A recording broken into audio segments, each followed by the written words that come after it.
Hi guys, we're back again. We're sitting with our cup of teas today and we've decided to get together and have a bit of a chat about landscape painting again. We're going to give you some tips. Chris is going to run you through her approach, her inspirations, how she approaches basically all of it. Yes, I thought, we both thought that we had such good feedback from last time we did a little landscape video that we thought we'd give you some extra tips, and I'm going to take you through how I approach it, both in the studio and outside of the studio.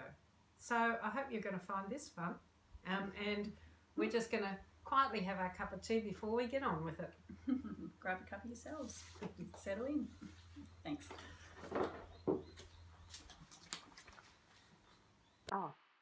Oh, great, Chris. Here's a PowerPoint. Do you want to just run us through?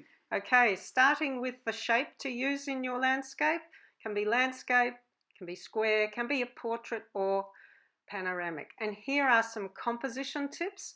So we talk about the rule of thirds, so your horizon is not in the middle of the painting.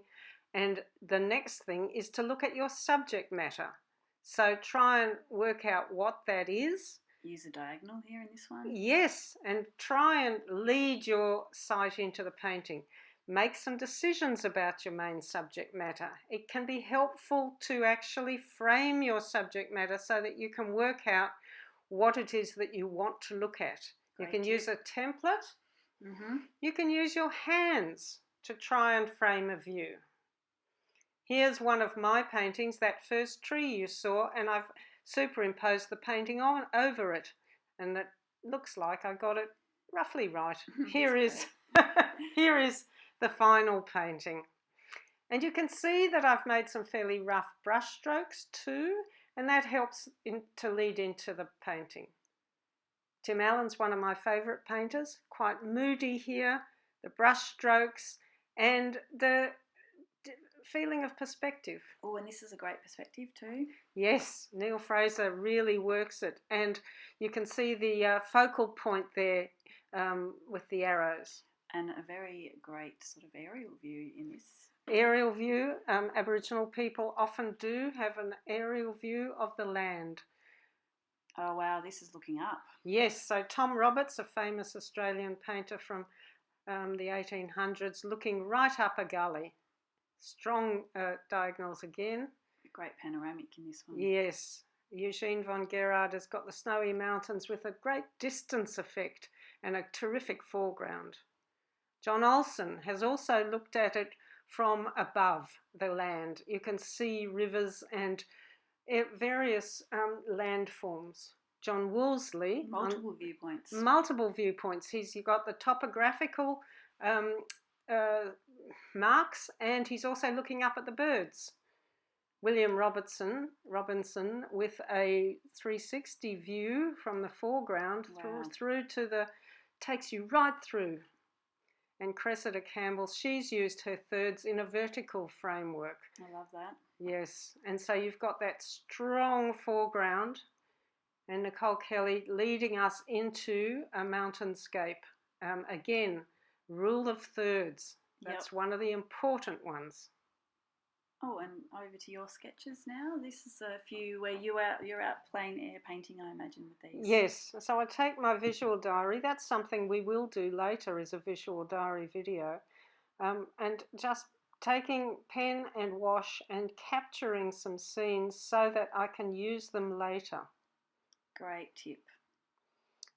And you know, when you take your visual diary outside and you're painting outside or sketching outside, you really get a sense of the atmosphere around you, which I think is a very important element in something you want to transfer into your paintings. Oh, and here's an example of you actually doing that. Outside in the bush, and really you get this sense of the beautiful birds tweeting, chirping, people laughing and playing in the lake. So you're bringing all that into your paintings because you're out there, you're feeling it, you can hear it, you can smell it, you can see all the detail and the colour, and that's, really does inform your painting when you bring it back to the studio. So much so. And of course the Impressionists were trying to capture light. Now you can see the light playing on the painting there. And sometimes I've painted the shadows into the painting. Oh, right. So this is a little subject matter, I imagine. Yes. You've turned that into a sketch. Very, very keen on Banksias at the moment, and we have beautiful ones here. So that's my sketch. And then here is my finished painting that I did in the studio. Right, so you brought that sketch, that feeling, that idea back. Oh, and another one. So this is another one outside, trying to capture again the Banksias, but also some of the distance. And this is the finished work. Oh, wow. I do like to use a bit of negative space in my work as well. This is another one that was done on the coast, sand dunes. Yep, right. You've left a lot of space, and brushstrokes are really prominent in these ones. Yes, I'm working at the moment on the idea of the rhythm of brushstroke. I'm rather enjoying it and using it to define the land forms. That's a great tip. I think that we often try and hide our brushstrokes, and I think they add to the kind of elements of the painting that can be very evocative. So you're bringing in movement, texture, colour, lots of interest. And this, I think, is the last painting in this little video, and it's got lots of colour in it. And you've broken lots of rules, like we've talked about all those ideas and concepts around landscape painting, and you've kind of got almost no picture plane or rule of thirds or horizon line or in this one, which is great. Yes. Well, thank you so much for watching our video. My director, Narelle, is behind the camera at the moment, and I'm just here to say we really appreciate all the comments that you're making on our videos. We're learning. We appreciate any feedback that you can give us. If you do like the video, please click like. And if you have other topics that you would like us to cover, please let us know.